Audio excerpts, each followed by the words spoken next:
Hi, Virgo.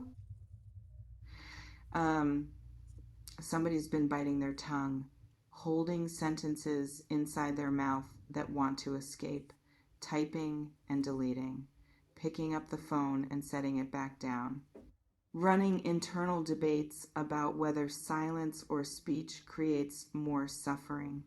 And that internal pressure, that war between expression and restraint, it's exhausting. The kind of exhausting that eventually breaks. That can't be sustained indefinitely, no matter how strong the reasons for maintaining it. So they're approaching collapse point, reaching the threshold where keeping quiet costs more than speaking up, where the risk of saying something becomes preferable to the certainty of continuing to say nothing. And when that threshold gets crossed, when the dam finally cracks, words are going to flow. Probably fast, probably messy, probably without the careful construction they've been imagining during all those rehearsals in their head. Who immediately comes to mind when you picture this scenario? Trust that first flash of recognition, because here's what's actually fueling this urge to communicate. It's rarely just one thing. It's accumulation, days or weeks or months of unexpressed feeling building upon itself, of conversations imagined but never actualized, of connection craved but not initiated. Maybe they've been watching you from whatever distance exists between you, consuming whatever pieces of your life are visible to them, processing their own feelings about what happened or didn't happen or what exists between you. Maybe they've had experiences that made them think of you specifically, situations where your absence felt pronounced, moments where they caught themselves wishing you were the person they could talk to about it. Maybe something shifted in their external circumstances that's making previous obstacles to contact feel less relevant. A relationship ended, a situation resolved, a barrier dissolved that was keeping them from reaching out, or maybe nothing external changed at all. Maybe it's purely internal, they just hit their limit with not communicating, ran out of tolerance for the gap between what they're feeling and what they're expressing. Which explanation resonates most strongly? Let your instinct guide that assessment, because here's what "can't hold back anymore" actually reveals. They've been actively holding back. This isn't someone who just suddenly thought of you. This is someone who's been thinking of you and consciously choosing not to act on that thinking. And that choice, that deliberate restraint, it suggests complications, suggests reasons why immediate contact was an option, suggests they've been navigating considerations beyond just, do I want to talk to this person? So when they do break, when the message does arrive, when they finally stop holding back, don't assume it's simple. Don't interpret it as straightforward desire for connection. It's likely layered with whatever made holding back necessary in the first place. They might want to communicate and also be terrified of your response. Might need to say something and simultaneously wish they could keep it contained. Might be reaching out and already regretting it before they even get your reply. Human beings are contradictory. Messages sent from that contradictory space carry that contradiction with them.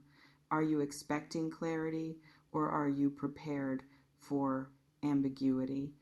Adjust your expectations accordingly, because I need to talk about what your role is in whatever's building. You're not passive receiver, you're active participant. How you've been showing up or not showing up is part of what's creating the conditions where their silence is becoming untenable. Maybe you've created distance that's making them realize what they're losing. Maybe you've been visibly thriving in ways that make them reconsider previous assumptions. Maybe you've maintained boundaries that are forcing them to respect rather than take for granted. Or maybe you've been sending signals, conscious or unconscious, that you're available. That contact would be welcomed, that the door isn't completely closed, even if it's not wide open. Either way, you're not innocent bystander in this dynamic. Your energy is part of what's either drawing them toward contact or making the absence of contact increasingly uncomfortable for them. What have you actually been doing that might be contributing to this? Own your participation in the dynamic. Because here's what you're probably wondering. What are they going to say? What's the content of this communication that's been building? What's so urgent that restraint is failing? And I can't tell you specifics, but I can tell you categories. Maybe it's confession, feelings they haven't expressed, truth they've been concealing, vulnerability they've been protecting themselves from showing. Maybe it's apology, acknowledgement of ways they messed up, recognition of impact they had, attempt to take responsibility they didn't take before. Maybe it's request for another chance, for conversation, for opportunity to reconnect under different terms than what existed previously.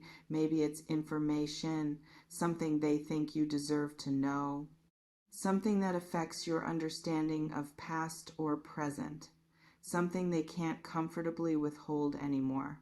The specific words matter less than the energy behind them. And the energy behind messages sent from can't hold back any more space, it's usually intense, usually revealing, usually more honest than carefully managed communication tends to be. Which category would you most want to receive? Which would you most dread? Examine both your hopes and your fears, because I want to address what happens in you when that message lands, assuming it does, assuming this energy translates into actual contact, assuming they follow through on what they're building toward. There's going to be reaction, immediate, visceral reaction before your thinking catches up. Maybe it's excitement, rush of validation, proof that you weren't imagining the connection or the significance or the unfinished business between you. Maybe it's anxiety, spike of stress about having to navigate something you thought was settled, worry about getting pulled back into dynamics you've been working to move past. Maybe it's anger, frustration that they're reaching out on their timeline without considering whether you're available for this. Resentment that your peace is being disrupted by their inability to manage their own feelings. All valid, all reasonable responses depending on your specific history and current state. But here's the critical part. Don't respond from that immediate reaction. Don't let the first wave of feeling determine what you actually do. Feel it, acknowledge it, let it move through your system, and then, only then, decide how you actually want to engage. Can you create that pause between feeling and action? Practice it now so it's available when you need it. Because here's something else worth considering. What if the message doesn't come? What if this energy you're sensing, or that I'm reading it, builds but never breaks through into actual contact? What if they get right to the edge of reaching out and then pull back? What if fear wins? What if whatever's been stopping them continues to stop them despite the internal pressure? That happens frequently. People get right to the point of communication and then retreat. Convince themselves it's better to stay silent. Find new reasons why contact isn't a good idea. And if that's what unfolds, if you keep waiting for message that never arrives, don't make it mean something about your worth. Don't interpret their continued silence as statement about your value or importance or significance to them. Sometimes people can't overcome their own obstacles even when they desperately want to. That's about their limitations, not about your inadequacy. Can you maintain your center even if the anticipated contact never materializes? Test yourself on this now, because I also need to address the possibility that you don't actually want this. That part of you might be hoping they don't reach out, that the silence has actually been serving you, that whatever exists or existed between you is better left undisturbed, because not every connection that mattered needs to be revived. Not every person who once held space in your life should reclaim that space. Not every urge they feel to communicate should be reciprocated just because it exists. So if that message does come, if they do break their silence, if they do express whatever they've been holding, you're allowed to not engage, allowed to maintain boundaries that protect your peace, allowed to choose your own well-being over their need for expression or resolution or reconnection. Their can't hold back anymore doesn't create obligation for you to receive what they're releasing. You can let them say their piece and still choose not to participate in whatever they're proposing. Where are you actually at regarding contact with this person? Get crystal clear before the moment of decision arrives, because ultimately, here's the situation: someone's internal restraint is weakening. The walls they've built around contacting you are developing cracks. The reasons they've been using to justify silence are losing their persuasive power, and that means contact is becoming more probable. Not certain, not guaranteed, but increasingly likely. And when it comes, if it comes, you're going to have choices about how to respond, about what to offer, about whether to engage at all. And those choices need to come from your clarity, not from your wound, not from your loneliness, not from old patterns that keep you stuck in dynamics that don't serve you, from clear seeing about what actually supports your growth and well-being in this present moment.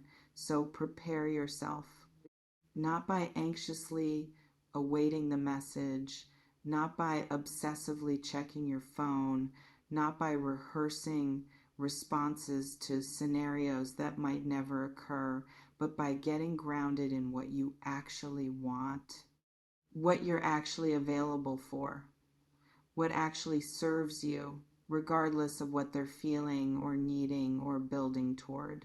Because that clarity, that's your power, that's your protection.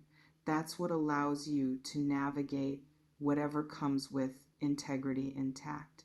The text might arrive or it might not, but you're going to be solid either way, because you're not waiting for someone else's communication to determine your worth or your path or your peace. You're building those things independently, so that when they reach out, if they reach out, you can respond from wholeness instead of from need. That's the real work. Not predicting messages, but becoming someone who doesn't need them to feel okay. Do that. The rest handles itself. Messages arrive when they arrive. Your centeredness needs to be constant regardless.